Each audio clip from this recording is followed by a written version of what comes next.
జగన్ ప్రజలకు సూటిగా సమాధానం చెప్పాలి. YS Sharmila, PCC president, press meet. Andhra Pradesh Amaravati. Jagan ప్రజలకు సూటిగా సమాధానం చెప్పాలని షర్మిల అన్నారు. బ్రాండెడ్ మద్యాన్ని నిలిపివేసి, చీప్ లిక్కర్ను ఎందుకు ప్రోత్సహించారని ప్రశ్నించారు. ఇదంతా కుట్రతో జరిగిందన్నారు. గత ప్రభుత్వ 5 ఏళ్ల పాలనలో 30 లక్షల మందికి కిడ్నీ సమస్యలు వచ్చాయి. 30,000 మందికి పైగా చీప్ లిక్కర్ను సేవించడం వలన చనిపోయారు. ఇది కేవలం లిక్కర్ పాలసీని అతిక్రమించటమే కాదు, దీనిని అతిపెద్ద ఆర్థిక నేరంగా పరిగణించాలని అన్నారు. దీనిపై ప్రభుత్వం పూర్తి స్థాయిలో విచారణ చేయాలని డిమాండ్ చేశారు. 5 సంవత్సరాలలో వైసీపీ అధికారంలో ఉంది. ట్రస్టెడ్ లిక్కర్ బ్రాండ్స్ కి ఏవి కూడా అసలు వాటికి అనుమతులు లేకుండా కొత్తవి, చీప్వి, లో క్వాలిటీ ఉన్నవి లేదా హార్మ్ఫుల్ గా ఉన్నవి ఈ బ్రాండ్లని ఎందుకు ప్రోత్సహించారు? ఇది చాలా అన్ఎథికల్ గా జరిగింది. కాబట్టి ఎంతో మంది, దాదాపు లక్షల్లో ఉంటారో లేకపోతే కోట్లలో ఉంటారో, ఇంతమంది హెల్త్ కు సంబంధించిన విషయం. ఆ 5 సంవత్సరాలలోనే దాదాపు 30 లక్షల మందికి కిడ్నీ, లివర్ ప్రాబ్లమ్స్ వచ్చాయన్నారు. 30,000 మంది ఈ హార్మ్ఫుల్ లిక్కర్ వల్ల చనిపోయారన్నారు. అంతేకాదు 900% న్యూరోలాజికల్ వీక్నెసెస్ కేసుల్లో ఇంక్రీజ్ చూసామన్నారు.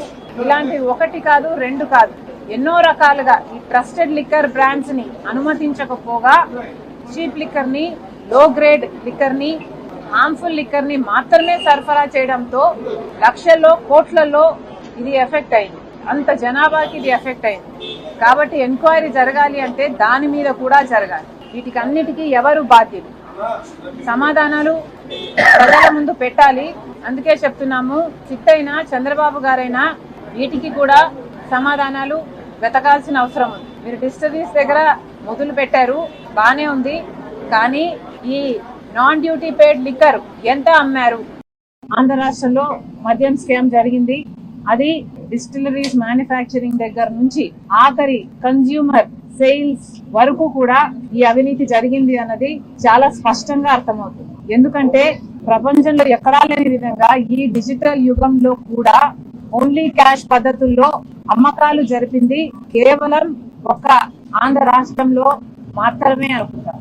ఇంత బ్లాక్ మనీ ఉండకూడదు, వైట్ మనీలోనే అన్ని ట్రాన్సాక్షన్స్ జరగాలి అని ఇంత ఎక్కువగా ప్రాపగేట్ చేస్తున్న ఈ యుగంలో కూడా డిజిటల్ పేమెంట్స్ వీల్లేదు, డెబిట్ కార్డులు, క్రెడిట్ కార్డులు, పేటిఎంలు లాంటివి వీల్లేదు, ఓన్లీ క్యాష్ పద్ధతుల్లోనే మద్యం అమ్ముతాము అని ఒక ప్రభుత్వమే దీన్ని ఎంకరేజ్ చేసింది అంటే ఇది ప్రపంచంలో ఎక్కడా జరిగింది. కాబట్టి ఇది ఒక ఆర్థిక నేరం.